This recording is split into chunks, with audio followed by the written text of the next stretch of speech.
I'm 49 years old. I will fight you for the next 30 years inside Parliament, outside Parliament, in the gutter, on the streets.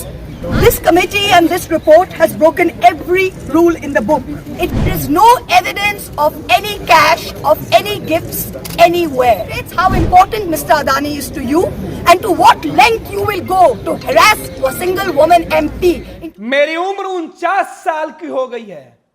अगले 30 साल तक मैं सदन के अंदर, सदन के बाहर, सड़क से, गली में, हर जगह आपसे लड़ूंगी। मैं बंगाल से सांसद हूं और बांग्लादेश के बॉर्डर पर मेरा लोकसभा का क्षेत्र है।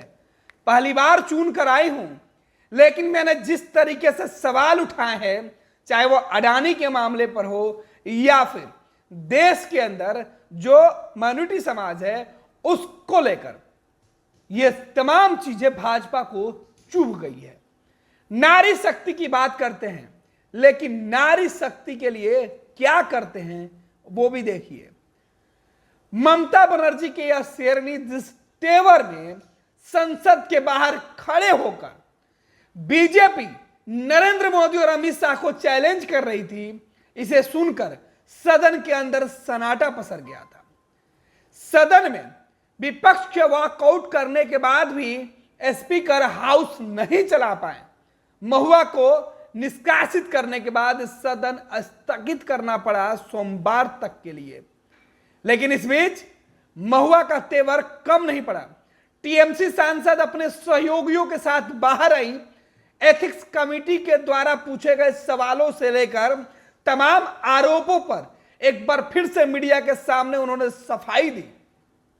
कह डाला कि अडानी के मामले पर मैंने जो बातें उठाई है, मैं जिस जगह से चुन कर आती हूं, मैंने जिस तरीके से संसद में अपनी बातें रखी है, मैंने भाजपा को बेनकाब करने का काम किया है, मैंने जिस तरीके से अपने लोकसभा क्षेत्र की बातें की है, ये बीजेपी को पसंद नहीं आई।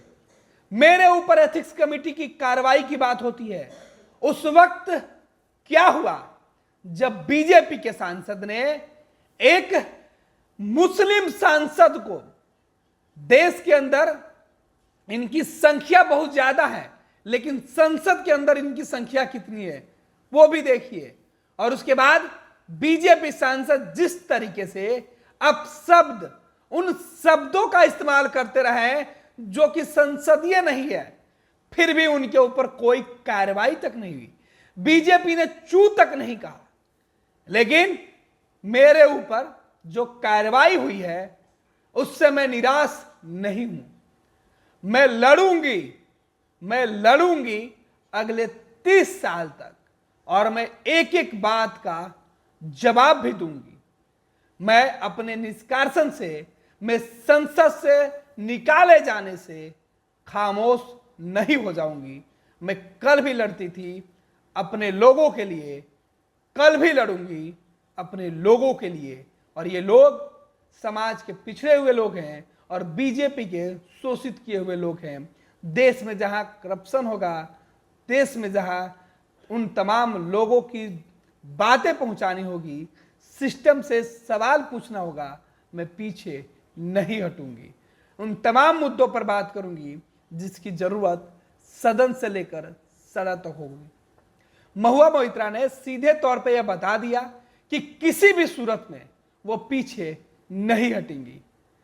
लोकसभा में भाजपा ने उनकी संसदीय छीनी है, ना कि उनके अधिकार और लड़ने की ना पावर।